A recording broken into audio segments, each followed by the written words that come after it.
Hello everyone, Tim Miller here again, and we are at an iconic place in downtown Toledo, Fifth Third Field, one of my favorite places to be, talking about the world famous Toledo Mud Hens, but also talking about a good friend of ours who's about to retire, Dan Cummins. Welcome back. There's a game at 7 o'clock tonight. I'm sitting here at 2 o'clock waiting for the game to start in 5 hours. He likes to get here early for sure, Always, right? Yeah, get the best seat here. With your retirement coming up, we asked you, Dan, a couple of places that you love to visit. We know one of them was South Toledo Golf Club, which we're showing right now as well. What is it about Fifth Third Field? I know your many years as a sports anchor for WTOL 11, you've probably spent a ton of time here, but probably as a fan too, right? Well, if you were a Mud Hens fan before 2002 when the stadium opened up, Skeldon Stadium there's no kind word to talk about it. It was an old racetrack, rec center, and two big things happened during the time the Mud Hens were at Skeldon Stadium. Number one was a really successful quarter beer night.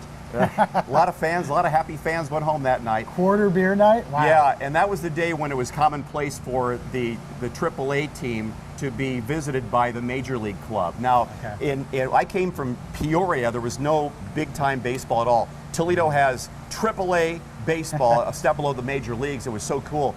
I came here, it was the Twins, and Kirby Puckett was in the lineup in the spring of 1981. Well, in a few years later, the Tigers switched affiliation, right, and it's been great. So my memory of Skeldon Stadium, another one is the preseason, the exhibition game with the Tigers. Kirk Gibson was at bat. Now the starters had to have one at bat. They had to play one inning. Right. Kirk Gibson, it's a soft ground ball down the line and runs to first base, jogs to first base. He's thrown out by quite a bit, and he just keeps on going right to the parking lot and took off. You never saw him again. Never saw him again. So you remember a lot of those memories. So it was how beautiful that stadium, how beautiful this stadium was compared to that, and what it did for the downtown. I remember the controversy over Mommy losing the Mud Hens and where are you going to park down here. Wow, this place opened in 2002 and it just changed the whole dynamic of downtown. And then fast forward a few years later, like, wow, we're going to build a new hockey arena, start a new hockey franchise. And it's just the development of the warehouse district has been phenomenal to watch. And we know the Mud Hens were already world famous at that point in 2002. What do you remember? I don't know, do you even remember opening day or opening night when this opened up? I really don't. I remember the first, it was 2002, they made the playoffs. And I had just gotten married over the Labor Day weekend. We come back here, my wife and I, and we come back here and the Mud Hens had their first playoff game at Fifth Third Field. And they would go on to win in 05 and 06 the championship, which is very cool. And this whole town fell in love with Fifth Third Field with the Mud Hens. Then a few years later they fall in love with the walleye. I mean, it's just been an incredible job by Eric Ibsen, Neil Newcomb with the walleye, with Joe Napoli, the great management team, and getting this all happening. And look around, this is a phenomenal stadium, and it's just beautiful. And Huntington Center, a street over, it's amazing to see. Yeah, we're kind of sitting right behind home plate. I've come to a bunch of games here. What do you remember of covering the team? Because here they are now downtown, close to the TV station at Summit and Cherry. You guys were able to get back and forth easier back then, weren't you? To cover the team, to get the highlights back in time? Many a time, I'm doing the 11 o'clock news, and I would be down right behind home plate, waiting for the ninth inning to finish up. And then I would run out and I would find the star of the game and interview them real quick and take it back for the 11 o'clock news, which was so easy. Same with the walleye now. It's so easy to get up the street and do that thing to get your newscast, and within a half an hour you get the show ready. I did a couple internships in sports in Pittsburgh, and that was amazing, one of them was in sports, getting able to interview athletes and see all the things that went beyond that. Was it just adrenaline back in those days? You had to get those highlights back. Same thing for Friday Night Football, right? You had to get back with the Hens game because those who weren't here needed to know what happened. Well, the game was televised, which made it a lot easier for us to cover it. But between the games being televised here and also for the walleye, and then getting your interviews, yeah, it made it so much easier. But like, it's an adrenaline rush doing this show. Do I miss that? Not in the least. It was a lot of work. It was a lot of work being in sports in those years. And when I kind of flipped into doing news almost 10 years ago, it was, at my age, it was getting time to take the foot off the gas and just do something different. Right. I think we should walk around a little bit because this is a great concourse, great field altogether. And a beautiful hot day to take it in. It is. All right. And Dan, as we walk the concourse here, this is where all the fans gather before and during the game. Did you love meeting the fans? And I'm sure they still recognize you if you're here just watching the game. Everyone has been so nice over the years, whether it's here or the hockey. Like, hey, Dan, you know, and I go to sit down with somebody and to shoot the breeze with them. It's a lot of fun. The baseball fans, the sports fans in Toledo, whether maybe it's Rockets, Bowling Green, everybody is so happy just to enjoy being out, being together, right, and just celebrating sports and celebrating a lot of really fun moments that we've had at these ballparks like Fifth Third Field. We're so lucky to have this. Not a lot of markets have gone from nothing to what we have here, and the incredible outpouring of love and support that we've had. But again, it starts with the management. The management has to have it all in sync, and they certainly have from the get-go. And you've seen rehab assignments. I know Verlander's he was here this year. Yeah. I remember seeing him a number of years back. His last stint with the Tigers. That's awesome, where you can see major league players. And you know, the AAA players are major leaguers too, in a way, right? That's the beauty of being a AAA affiliate. You get these guys, a pitcher on rehab to get in there and throw for 5 or 6 innings, or maybe a hitter. It's great. Right, right. And then you remember those championship years. There were 2 of them, right? 05, 06 back to back. Right. 05, I think I got the years, was here. They won here. And the incredible bedlam and the parade and everything else. 06, they won in Indianapolis. Okay, and, on the road. And I was there covering the championship game when they won the game. And yes, we had a beer shower in the locker room afterward. It was quite a night, So it was a big night for the city, but for you in the sports business as a sports anchor, these are the things you dream of covering, right? Championships. Yeah. Everybody's happy. Everybody wants to see your programming.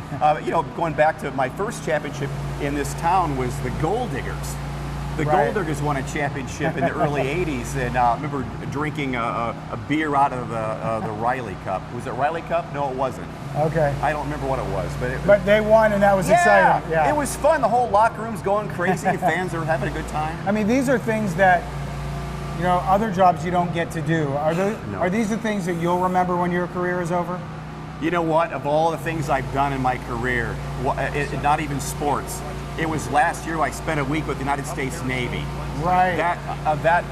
They told me this will be the highlight of your career, and it absolutely was. I spent a week in Norfolk with the Navy. I got to spend 24 hours on an aircraft carrier out in the Atlantic Ocean. I got to go on a nuclear submarine. I got to shoot simulated 50 caliber machine guns. It was I was in paradise for the week. It was so good. And you're hearing noises right now. That's military equipment going off. It's a power sprayer, not a 50 cal. That's what they do when it's not a game day. They clean the stadium. They do. But you remember those big moments, right? You'll always have those memories. I have a lot of wonderful moments. When the Buckeyes won the national championship in Tempe, Arizona in 2003, January 03, in overtime. Controversial game. Oh, big time, big time. But I was right in front of the penalty. I saw the holding penalty. Definitely pass interference. All Ohio State fans are agreeing with the ref's call. But Fifth Third Field is just a place that you love to come to, right? It all comes back to here. This is the centerpiece of downtown. This is the beauty. This is what set all of this in action, all of the bars and the restaurants and everything that spawned from this, Party in the Park, all these wonderful activities, even across the river. You know, the downtown parks, everything's all happened because if this was not a success, none of this would have happened. And 24 years later, I think the ballpark still looks amazing. It looks young. They've done a wonderful job in updating it and tweaking little things. And of course, maintenance is the key. They do a wonderful job. A quick note, the Mud Hens won the 2005 Governor's Cup Championship on the road in Indianapolis, and then the next year, 2006, they beat Rochester in Game 5 at home at Fifth Third Field. Great celebrations no matter where they happened. Well, Dan, maybe it's because of you, but we have special access here. from the Mud Hens into the dugout. And what a great place. We've talked about this ballpark here, but when you see this perspective here and knowing the players have to love playing here too, right? Yeah, back in the Skeldon Stadium days, I mean, playing in Toledo was like, oh no. But instantaneously, once ball players saw this stadium, and like all of a sudden, it was ranked as like the best minor league facility all in the major leagues, the minor leagues. And what's happened over the years is spring training facilities are getting better. Right now, the professional baseball standards are so much higher than they used to be. Lighting, the quality of the field, the grass, a warning track, workout facilities, clubhouse for the players, all the amenities have really changed the game. And this actually was the cutting edge of all that happening when it occurred in 2002. Do you follow baseball a lot now? I know you've been doing news for the last 10 years or so, but do you still follow it? Do you go home and watch the scores, or you're a big Tiger fan, right? Because of the AAA affiliation, I'm probably following the Tigers more, but I follow the Guardians too. As far as my professional sports following, yes, I love Major League Baseball. I love pro football, college football. That's what I watch primarily with my wife. But as far as knowing the Tigers lineup up and down, I do not know.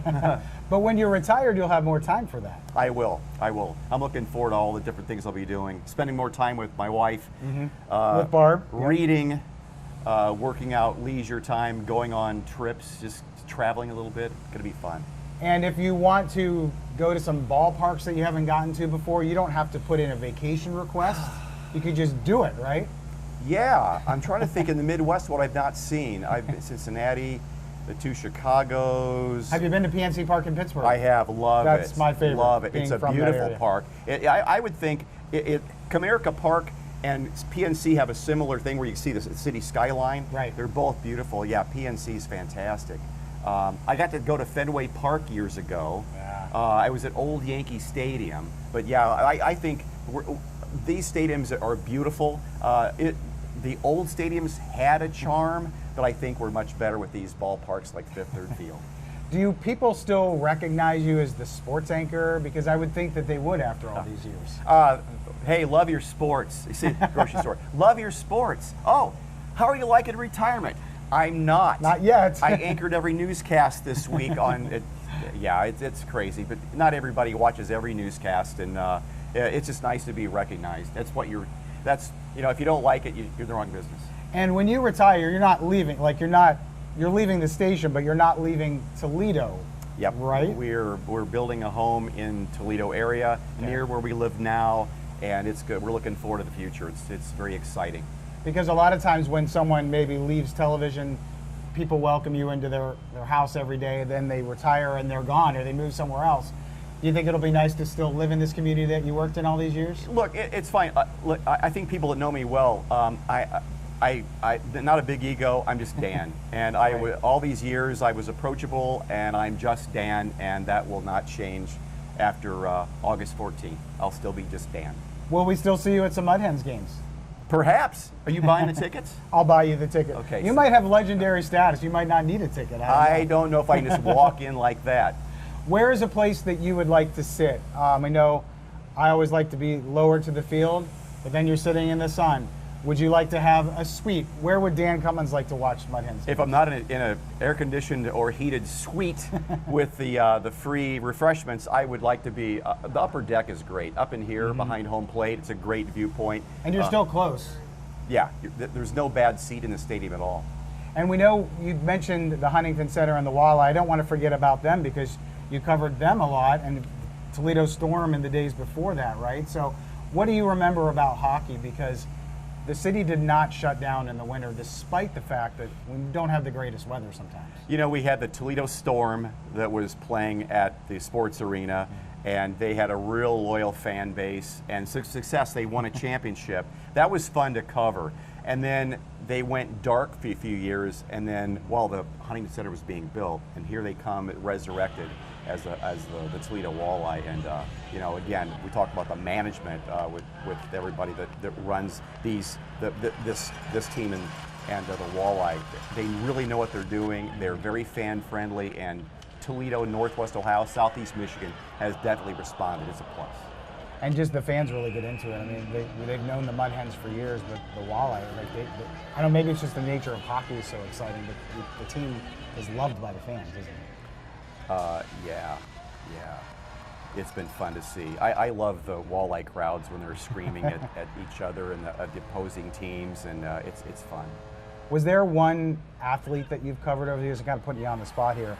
One athlete that was maybe not the most fun interview, or they didn't feel like talking, or someone that you pursued and they never wanted to talk? Anyone you can think of? The minor league guys are all pretty good. Hockey players are all very, very good. The baseball players, they're fine. I've had no issues with that. Major league players, that's another thing. Albert Bell of the Indians, yes. Kenny Lofton of the Indians. Those two were real problems for me. But boy, the Tigers. Alan Trammell was a wonderful human being. I really enjoyed covering him in the '84 World Series. A first-class person, and I guess he's still with the organization doing some work. But so that's a memory. I mean, you can tell people that you knew Alan Trammell. I knew Alan Trammell. Yeah, I had a lot of fun. And one of the spring trainings in Lakeland, Sparky Anderson let me be a bat boy. That's for a right. day. That was a lot of fun, being in the dugout with a wireless microphone and interacting with players and going out to the home plate with the bats. How did that happen? Because I assume you knew him just from covering him, but he meets so many reporters over Jim the years. Schmeichel from Toledo was the Tigers clubhouse manager for many, many years. He just retired recently, and he knew me. We got to develop a friendship, and he made it happen. He suggested, I think. He says, "Hey, would you like?" He had me in a Tigers uniform. I was able to interact. It was a really great story. It was fun. Do you think in your retirement will you bring these stories up, or will you wait for people to bring them up, or is there a part of you that thinks that was in the past and when they come up, they come up? Well, Tim, when I'm in my rocking chair, smoking my corncob pipe on the porch, and somebody asked me, Dan, what was it like being a Tigers bat boy? I can tell those wonderful stories and keep you riveted. I mean, that's one of the reasons I like doing what I do. Mine's maybe more newsy with people I've interviewed or presidential candidates, but you were living the dream as a sports anchor. It for many really years. was. Yeah, it really was. The opportunities we've had covering sports and covering news behind the scenes and knowing how things really are, that's been the joy of doing this television news. And you loved it so much, why can't we talk you into staying a little bit longer? For news or sports? I'm turning 72 years old. After 50 years in television, it's time. And you have the memories to build off I sure of. do. So I sure do. it's time to rest up a little bit, right? Sounds good. All right, well, let's go on another place or two. So. We're not done yet? Miller, you're wearing me ragged here, buddy.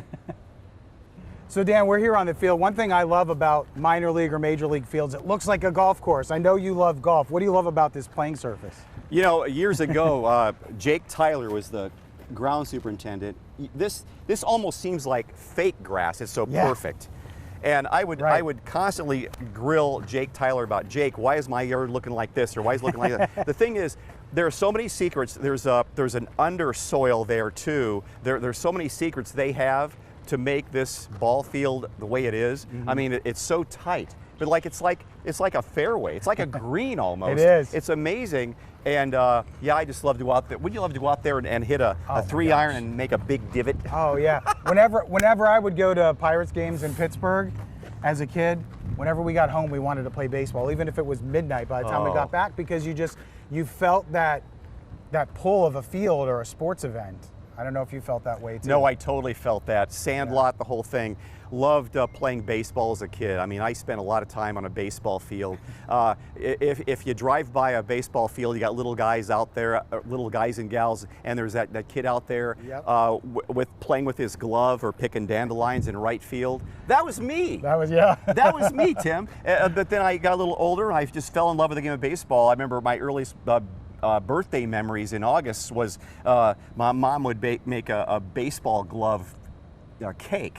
Oh, no way. Oh, yeah, I love baseball. And in one of our rooms at home is a beautiful picture of a cartoon of a little boy in a baseball cap, spikes, and a uniform with his glove and his bat, and he's sound asleep. And he's just dreaming of baseball. Dreaming of it. And that is exactly who I was as a child growing up. And And in fact, one of my grandsons kind of have the same dream. And one of your grandsons won a state championship, Braden right? Tackett, yeah. For Northview. 4 years ago, Northview, he was center fielder. I was so proud of him. Yeah, it was neat to go down there, and actually was the whole tournament trail, like you were able to do with your son at right, my son Ben. Watching your grandson or your son out there performing at a high level that I don't know about you, but I sure was never that level. And I know we asked you about this when we met you in South Toledo Golf Club. What are some other things you're looking forward to doing for retirement? I know you said reading. You said fitness is gonna be a part of every day in some form. You don't want to just sit around, right? No. If you sit around, your brain goes to mush, and that's a family history I have. I've got to keep my mind active. I got to keep busy. I want to keep busy enough that my wife just looks at me like, shakes her head and goes, "Don't you have somewhere to go today?" Right. It's nice though when I wake up in the morning to have no plans. That would be really nice, not to have to be anywhere at all. You're looking forward to that for sure. Big time. So, and no regrets on anything you've done in your career, right? No. Some days were harder than others, I'm sure. This television news, as you know, is not an easy business. Yeah. A lot of ups and downs. I've never been fired. I've been at WTOL 46 years. They've been so good to me. Right. Toledo's been so good to me.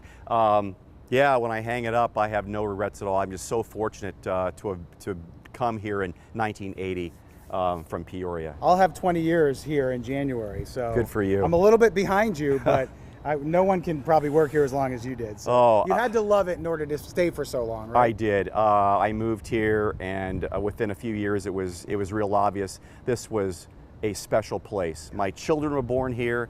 My wife is from here, right. And everyone's been so good to me, and I've got a great life, a really great life. Sure. So Dan, once again, we wish you the best in your retirement. We know you're looking forward to it, and I hope we get to see you at Mud Hens games, because the fans still want to know what you're up to.